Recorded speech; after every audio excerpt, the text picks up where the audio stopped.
कभी भी कोई टेरर अटैक होता है तो उस दौरान जो है चेन का इस्तेमाल किया जाता है। चेन मतलब ये कि अगर किसी शख्स किसी टेररिस्ट को जो है किसी गाड़ी का इस्तेमाल टेरर अटैक में करना है तो खुद वो गाड़ी नहीं परचेज करता, वो कई हाथों से होते हुए जो है फाइनल जो है उस शख्स के पास पहुंचती है जो उस पूरे टेरर अटैक को अंजाम देना चाहता है। तो इसी तरह से जो है यहां पर भी देखा गया, पहले गाड़ी आमिर के पास गई, उसके बाद तारिक के पास आई, उसके बाद उमर मोहम्मद के पास आई और जिसके बाद इस पूरे ब्लास्ट को अंजाम दिया गया। फिलहाल जेके पुलिस ने जो है हिरासत में जरूर लिया है पुलवामा से कुछ लोगों को और उनसे पूछताछ की जा रही है और ये जो हिरासत है वो कल देर रात बताई जा रही है, देर रात में जो है पुलवामा से हिरासत में लिया गया है।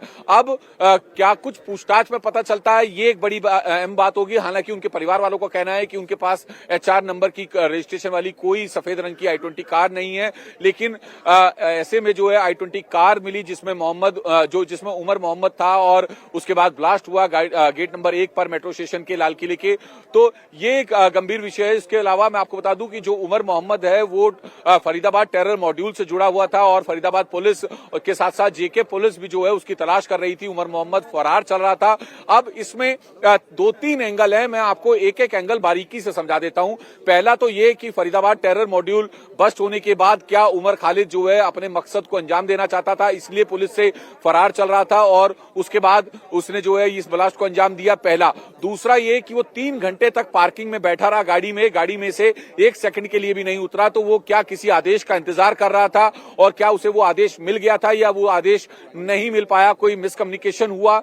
2, तीसरी बात ये कि जो उमर मोहम्मद है क्या उसका मकसद लाल किले के गेट नंबर 1 पर ब्लास्ट करना ही था या वो ब्लास्ट किसी और जगह पर करना चाहता था और यहां पर उससे ब्लास्ट हो गया। ये कई ऐसे पॉइंट्स हैं, कई ऐसे सवाल हैं जिनके जवाब जो है दिल्ली पुलिस की जो जांच टीम है, जो NIA है, जो NSG है, जो दूसरी जांच एजेंसीज हैं, वो इन सवालों के जवाब तलाशने में लगी हुई है। फिलहाल आपको एक और बात बता दें कि अब जो है इस पूरी दिल्ली ब्लास्ट मामले में सेंट्रल एजेंसी भी इन्वॉल्व हो गई है, जो भारत की खुफिया एजेंसी हैं वो इन्वॉल्व हो गई है और उनकी इन्वॉल्वमेंट इतनी हो गई है कि अब वो पकड़े गए आरोपियों से जो पूछताछ हो रही है उस पूछताछ में शामिल हो गई है ताकि आगे किन किन से उनके लिंक जुड़े हुए हैं, कौन कौन लोग जो हैं इस पूरे अटैक के मामले में जो है शामिल हैं, इस पूरे डॉक्टर्स के नेक्सस में शामिल हैं, उसको लेकर जो है अब जांच शुरू हो गई है। जी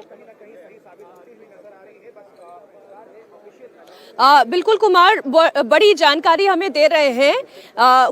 कुमार ये बता रहे हैं कि पहली बात तो ये कि वो शख्स क्या लगातार एक्सप्लोसिव लेकर अपनी कार में घूम रहा था, क्योंकि अगर कोई 2.5-3 घंटे तक उसी कार में बैठा रहता है और 1 सेकंड के लिए भी कार से बाहर नहीं निकलता, यानी कि या तो वो किसी इंडिकेशन का इंतजार कर रहा था या तो किसी मैसेज का इंतजार कर रहा था कि अगला कदम क्या उठाया जाना है, या फिर वो डरा हुआ भी था, उसे इस बात का शक हो गया था कि फरीदाबाद वाला मॉड्यूल पहले ही बस्ट हो चुका है, कहीं ऐसा ना हो कि वो भी पकड़ा जाए और ये एक्सप्लोसिव भी पकड़ा जाए। और क्या बदरपुर में जब ये गाड़ी एंटर करती है तभी उसकी गाड़ी में ये एक्सप्लोसिव मौजूद था? ऐसे बहुत सारे सवाल हैं जिनका जवाब अभी मिलना बाकी है और इस वक्त NIA अब इस पूरे मामले को टेक ओवर कर चुकी है, वो इस पूरे मामले की जांच कर रही है। हमारे साथ हमारे सहयोगी मंजूर मीर भी जुड़े हुए हैं।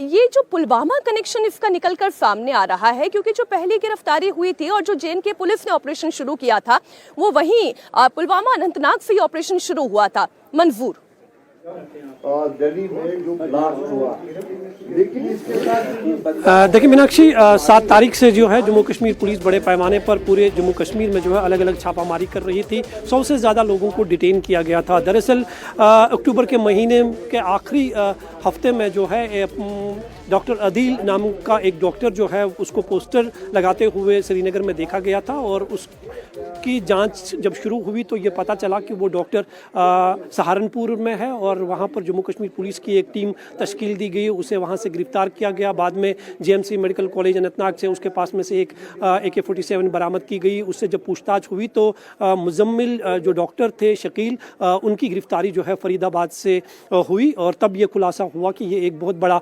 नेटवर्क है और इसमें कई डॉक्टर्स शामिल है। हालांकि जम्मू कश्मीर पुलिस ने अब तक इस मामले में जो है 2 डॉक्टरों समेत 7 7 लोगों की जो है गिरफ्तारी अमल में लाई गई है। ये गिरफ्तारी जो है श्रीनगर, गांधरबल और शुपियन इलाके से हुई है। तो इससे यह साफ जाहिर होता है कि ये एक छोटा नेटवर्क नहीं है, बल्कि एक बहुत बड़ा नेटवर्क है जो डॉक्टर अदील और मुजम्मिल चला रहे थे। और इसके तार न सिर्फ जम्मू कश्मीर में बल्कि सहारनपुर और फरीदाबाद से भी जुड़े हुए हैं, क्योंकि कल जो 2900 केजी जो बारूद बरामद किया गया। अभी एक बड़ी खबर आ रही है, ये फरीदाबाद से ही आ रही है। दिल्ली धमाके में इस्तेमाल कार फरीदाबाद से ही खरीदी गई है। इस वक्त की बड़ी खबर आप देख रहे हैं इंडिया टीवी पर।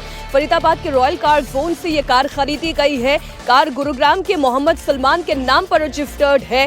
पुलवामा की तारीख ने फरीदाबाद से ये कार खरीदी, जिसके बारे में जानकारी निकलकर सामने आ रही है। अभी ये बड़ी खबर फरीदाबाद से, इस पर पूरी डिटेल हम तक पहुंच रही है। आप ये रिपोर्ट देखिए।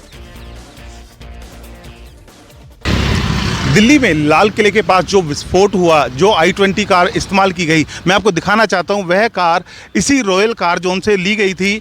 और जो रजिस्ट्रेशन नंबर था वह गुरुग्राम का था, जो मोहम्मद सलमान के नाम से रजिस्टर थी।